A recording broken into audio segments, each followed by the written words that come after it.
नमस्ते दोस्तों, story world channel में आपका स्वागत है। आज की कहानी है जैसे को तैसा। कहानी को पूरा सुने, अच्छी लगे तो लाइक, शेयर और चैनल को सब्सक्राइब करना ना भूले। धन्यवाद। एक गांव में एक किसान रहता था। वो बहुत ही ईमानदार और परिश्रमी था। वह हमेशा यही कहा करता था कि जैसा कोई करता है वैसा ही उसे फल मिलता है। सारे गांव में ये मशहूर था कि किसान को कितना भी प्रलोभन क्यों न दिया जाए, वह कभी किसी से बेईमानी या धोखा नहीं कर सकता। किसान सवेरे उठकर अपने खेत पर चला जाता था और दिन भर मेहनत करके घर लौटता था। फसल काटकर जब शहर में बेचने जाया करता तो वहाँ के साहूकार लोग उसकी फसल का सामान सबसे पहले खरीद लिया करते थे। किसान के पड़ोस में एक निकम्मा आदमी रहता था। वह दिन भर अपने घर में लेटा रहता था, कभी खेत में जाकर मेहनत नहीं करता था। उसके पुरखे जो रुपया पैसा छोड़ गए थे वह भी धीरे धीरे खत्म हो गया, तो वह आलसी उधार लेकर अपने शौक पूरे करने लगा। गांव के सभी लोग उस निकम्मे आदमी से नफरत करते थे। वो हमेशा इसी चक्कर में रहता था कि किसी भोले आदमी को जाल में फंसाकर ठग लिया जाए। उसका काम इसी प्रकार चलता था। सभी जानते थे कि वह एक नंबर का धोखेबाज और धूर्त है। एक बार की बात है कि किसान ने अपने खेत में ककड़ियां बोई। मेहनत तो वह करता ही था, इसलिए खेत में ककड़ियों की भरपूर फसल हुई। धूर्त पड़ोसी ने जब देखा कि किसान के खेत में ककड़ियों को बहुत ही बढ़िया फसल हुई है तो उसका मन जल उठा। ईर्ष्या की आग में जलते हुए धूर्त पड़ोसी ने सोचा, क्या किया जाए जिससे इस किसान की कमाई हड़पी जा सके। यह तो भोला है ही, क्यों न मैं इसे किसी चक्कर में फंसाकर धन ऐंठ लूं। धूर्त ने मन ही मन एक चाल सोच ली। अगले दिन उसने देखा कि किसान अपने खेत से ककड़ियां तोड़कर एक गाड़ी में भर रहा है। जब किसान सारी ककड़ियां गाड़ी में भर चुका तो धूर्त पड़ोसी उसके पास आकर बड़े प्यार से बोला, प्यारे भाई, लगता है ककड़ियां बेचने शहर ले जा रहे हो। सचमुच तुम्हारी मेहनत सफल हुई। ये ककड़ियां तो बहुत ही सुंदर है।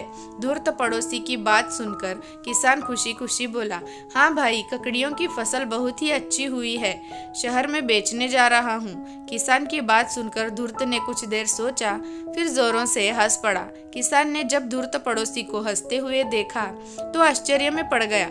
उसने पूछ ही लिया, क्या बात है भाई, तुम इतनी जोर से क्यों हंस रहे हो? क्या मैंने कोई गलत बात कह दी है? किसान की भोली बात सुनकर धूर्त पड़ोसी समझ गया कि किसान को बड़ी आसानी से फांसा जा सकता है। वह किसान से बोला, प्यारे भाई, एक बात बताओ, अगर मैं तुम्हारी ये गाड़ी भर ककड़ियां खा जाऊं तो तुम मुझे क्या इनाम दोगे? किसान उसकी बात सुनकर ठहाका मारकर हंसने लगा। वह सोचने लगा, यह मेरा पड़ोसी पागल हो गया है, कह रहा है कि गाड़ी भर ककड़ियां खा जाएगा। भला कहीं एक आदमी गाड़ी भर ककड़ियां खा सकता है?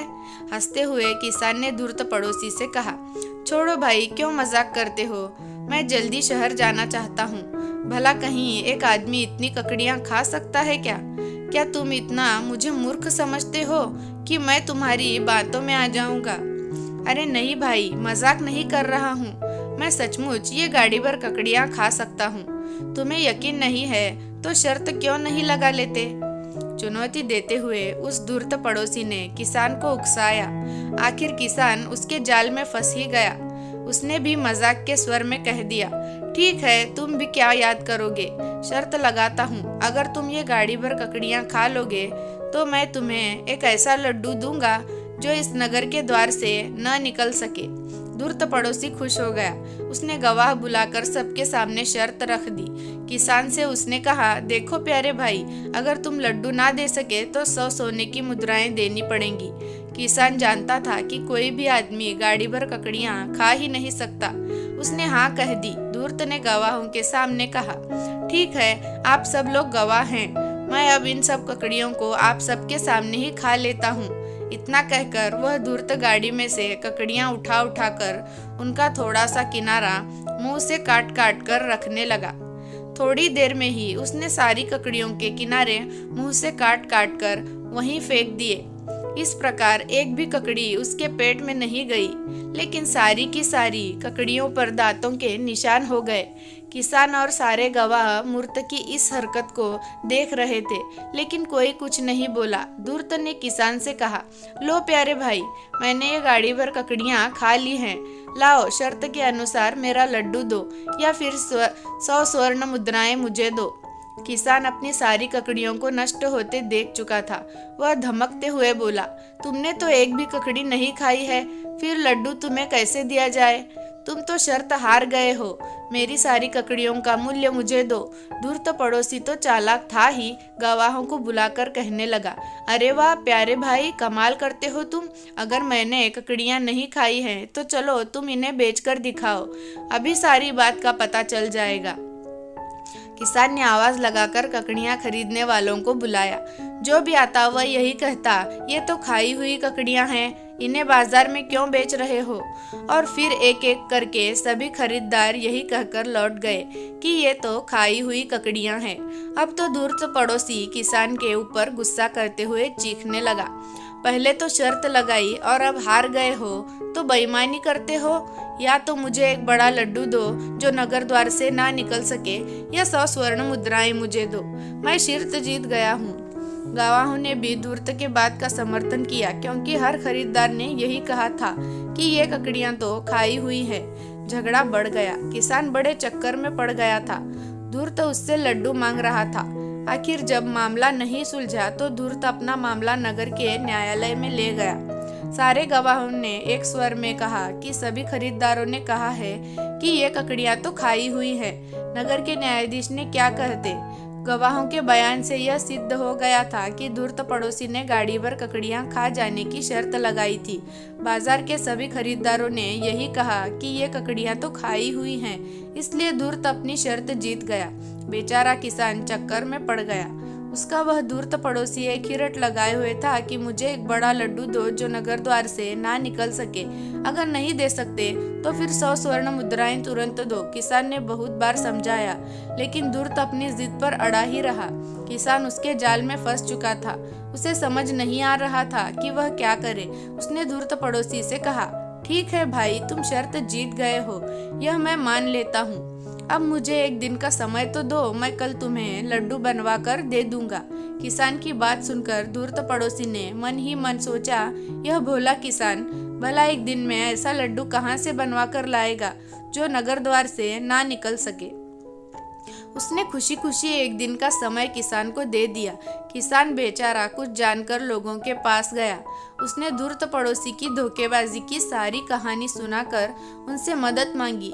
सभी जानते थे कि धूर्त ने बेचारे भोले भाले किसान को धोखा देकर ठग लिया है, लेकिन उससे बचने का उपाय किसी को नहीं सूझ रहा था।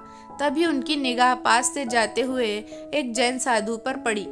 उन्होंने साधु सहित बुलाकर सारी बात बताई और किसान की मदद करने को कहा। साधु ने कुछ देर सोचा, फिर किसान से कहा, तुम सचमुच ईमानदार और भोले हो। मैं तुम्हें एक रास्ता बताता हूँ, वैसा ही करोगे तो तुम्हारी जीत हो जाएगी। किसान खुश हो गया। साधु ने उसे एक उपाय बता दिया। किसान घर गया और निश्चित होकर सो गया। अगले दिन धूर्त पड़ोसी आ गया। किसान ने कहा, भाई अपने सब गवाहों को बुला ला, मैं लड्डू बनवा लाया हूँ। मेरी ओर से ये साधु महाराज गवाह हैं। धूर्त तो अभिमान में अकड़ा हुआ था ही। उसने गवाह बुला लिए। सबके सामने किसान ने कहा, आप सब गवाह हैं। मैंने कहा था कि मैं इन्हें ऐसा लड्डू दूंगा जो नगर द्वार से ना निकल सके। आप सब नगर द्वार पर चलिए, मैं शर्त के अनुसार इन्हें आप सबके सामने वह लड्डू दूंगा। सभी गवाहों के साथ किसान और धूर्त पड़ोसी नगर द्वार पर आ गए। वहां आकर किसान ने एक छोटा सा लड्डू नगर के द्वार पर रख दिया। अब धूर्त से किसान ने कहा, लो भाई अपना लड्डू उठा लो। धूर्त क्रोध में बोला, ये क्या मजाक है प्यारे भाई, तुमने कहा था कि ऐसा लड्डू दोगे जो नगर द्वार से ना निकल सके। किसान ने गवाहों से कहा, भाइयों जरा आप इस लड्डू से कहिए कि यह नगर द्वार से निकल कर दिखाए। देखिए मैं आप सभी के सामने ऐसे कहता हूँ कि नगर द्वार से निकल, लेकिन यह चलता ही नहीं। अब आप सब भी एक कहकर देख ले। सभी गवाहों ने एक स्वर में कहा, यह तो चलता ही नहीं, नगर द्वार से कैसे निकल सकता है? साधु महाराज ने कहा। तब तो आप सब इस किसान की बात मानते हैं कि लड्डू नगर द्वार से नहीं निकलता है। बताइए, सब मानते हैं ना? सभी ने हाँ कह दी। साधु ने कहा, अपना लड्डू उठा लो और यहाँ से भाग जाओ। धूर्त समझ गया कि अब उसकी चालबाजी नहीं चल सकती। वह लज्जित होकर चला गया। किसान साधु महाराज के चरण छूकर बोला, महाराज, आपकी कृपा से मेरा धन आज लूटने से बच गया। मैं आपका आभारी हूँ। साधु ने शांत भाव से कहा, तुम भोले हो यह तो ठीक है, लेकिन धूर्त की बातों में आकर अपने असली काम को भूल गए थे, इसलिए तुम ठगे हो। याद रखो, जो अपने काम से काम रखता है उसे कोई नहीं ठग सकता। किसान ने साधु महाराज को विश्वास दिलाया कि अब वह कभी लालच में नहीं पड़ेगा। सदा अपने काम से काम रखने का प्रण भी किसान ने किया। साधु अपनी राह चले गए और किसान धूर्त के चंगुल से निकल गया। दोस्तों, कहानी कैसी लगी कमेंट करके ज़रूर बताना। धन्यवाद।